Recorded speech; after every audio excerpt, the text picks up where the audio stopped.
Welcome to smart जीकेमा तपाईहरुलाई स्वागत छ। आजको यस भिडियोमा हामी राष्ट्रिय वाणिज्य बैंक तह 4 प्रिटेस्ट जुन पुस 27 र 28 गते भइरहेको छ त्यस अन्तर्गतको अन्तिम दिन आज सेट अथवा डे-30 लिएर उपस्थित भएको छु, जसमा चाहिँ म राष्ट्रिय वाणिज्य बैंक लिमिटेड प्रिटेस्ट वर्कसप जुन भयो त्यसको सेट-5 गराउने छु। आज 9 गते र आज राति 9 सेट भइरहेको छ। भोलि 10औं सेट हुन्छ र भोलिबाट हामी कृषि विकास बैंकको सेट गर्नेछौं। कृषि विकास बैंकको पनि प्रिटेस्टको लागि 25 वटा क्वेशन आउँछ। त्यो 25 वटा क्वेशन आरबीबी लाई पनि महत्त्वपूर्ण हुन्छ, सो आरबीबी पढ्नेले पनि हेर्नु होला। र 20 गते सम्म वर्कसप चल्नेछ। 20 गतेको वर्कसप सकाएर फेरि राष्ट्रिय वाणिज्य बैंकसँग महत्त्वपूर्ण 5 दिन क्याप्सुल लिएर आउने छु। सो त्यो क्याप्सुलमा चाहिँ 5 दिनमै केही क्वेशनहरु हामी राम्रो क्वेशनहरु सुन्ने छौं जुन चाहिँ सोध्न सकिन्छ। 20 गते पछि बिचमा 10 दिन चाहिँ एडीबीएल को भिडियोहरु बिहानको समयमा आउने छ। लागौं आजको पहिलो प्रश्नतर्फ। र पहिलो प्रश्न हेर्नुहुन्छ भने पहिलो प्रश्न रहेको छ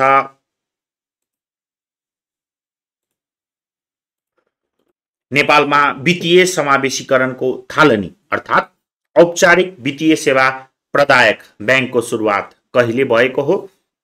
यो खासमा चाहिँ नेपाल बैंक लिमिटेडको स्थापनाको मितिलाई नेपालमा समावेशीकरणको थालनी भनिएको हो।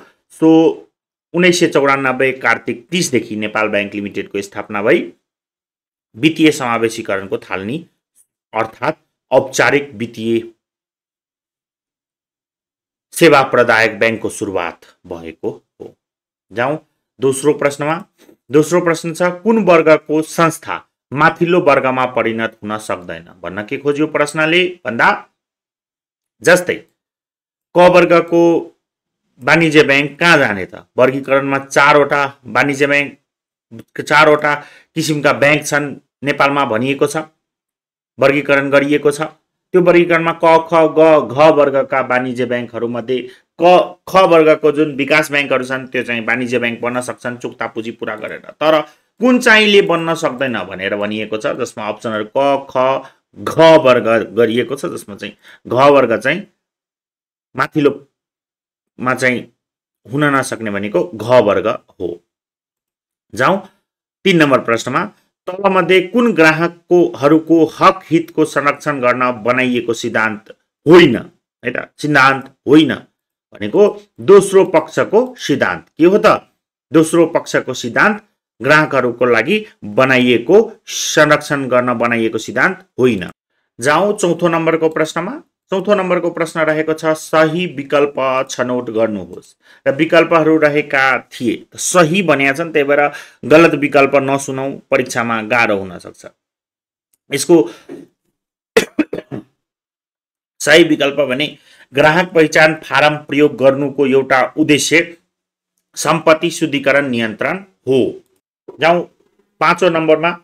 5औं नम्बरको प्रश्न रहेको थियो बैंक तथा वित्तीय संस्थाहरूले सर्वसाधारणमा छरिएर रहेको सानो सानो रकमलाई निक्षेपको रूपमा संकलन गरेर एउटा लगानी योग्य रकम जुटाउने कार्यलाई के भनिन्छ। निक्षेप परिचालन भनिन्छ। के भनिन्छ? निक्षेप परिचालन भनिन्छ। जाउँ अर्को प्रश्नमा 6 नम्बर प्रश्नमा जाउँ। नेपाल राष्ट्र बैंकले सूक्ष्म निगरानी कर्जालाई न्यूनतम कति प्रतिशत कर्जा नोक्सानी व्यवस्था गरेको छ? 5%। 7 नम्बर प्रश्नमा जाउँ। नेपालमा विप्रेषण कारोबारको लागि हाल कुन विनियमावली लागू रहेको छ? हाल कुन विनियमावली लागू रहेको छ भन्दा विनियमावली नेपाल राष्ट्र बैंक विप्रेषण विनियमावली 2079।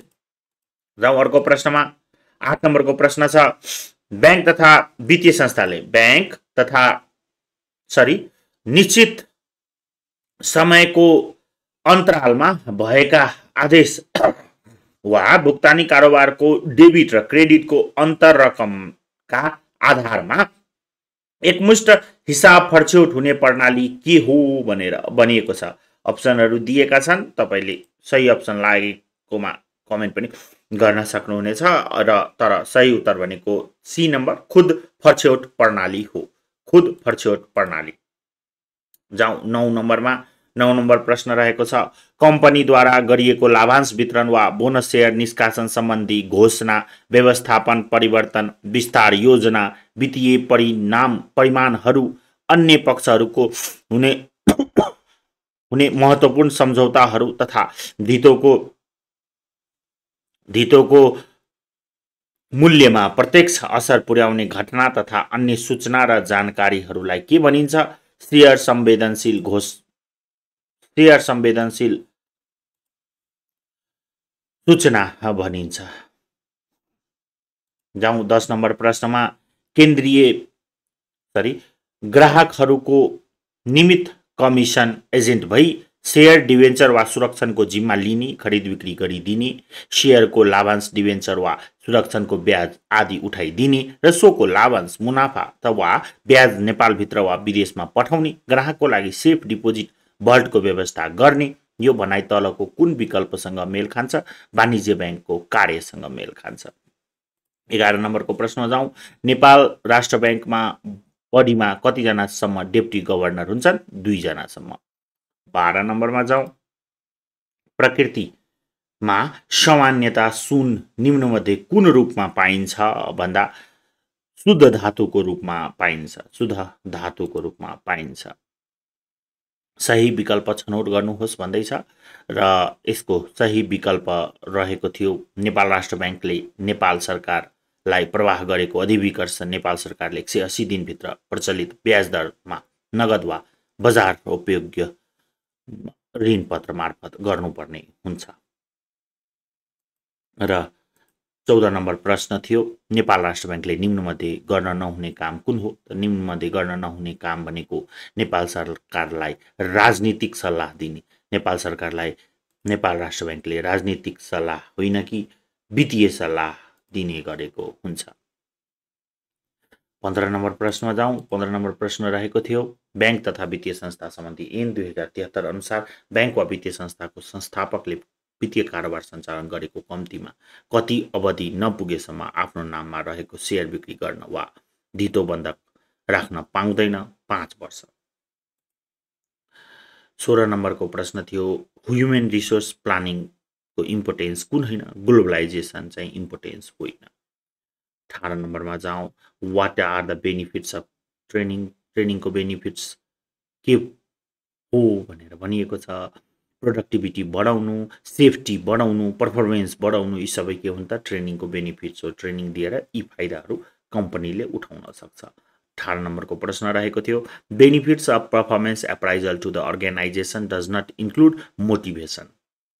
19 नम्बरको प्रश्न रहेको थियो, संस्थागत सुशासन निर्देशिका अनुसार कुनै पनि कम्पनीको प्रमुख कार्यकारी अधिकृतबाट निवृत्त भएको कति महिना अवधि पूरा नभएसम्म अर्को बीमा कम्पनीको प्रमुख कार्यकारी अधिकृत हुन नपाउने व्यवस्था छ? 6 महिना।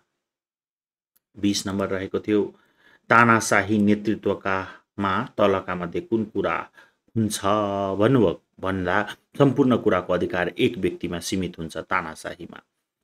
21 नम्बरमा जाउँ।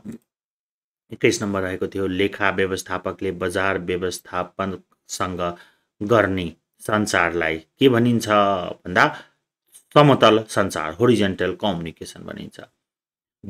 अर्को प्रश्नमा जाउँ। 22 नम्बरको प्रश्न, दोहोरो लेखा प्रणालीले कारोबारको प्रभाव कुन कुन पक्षमा देखिने गरी अभिलेख राख्दछ?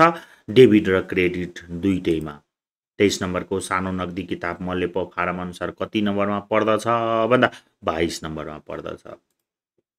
त्यस्तै सन्तुलन परीक्षण के को शुद्धता जाँच गर्न प्रयोग गरिन्छ भन्दा लेजर खाताको सन्तुलन।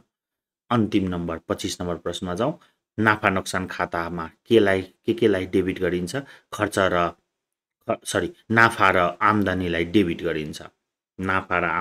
डेबिट गरिन्छ। बी र सी दुवै।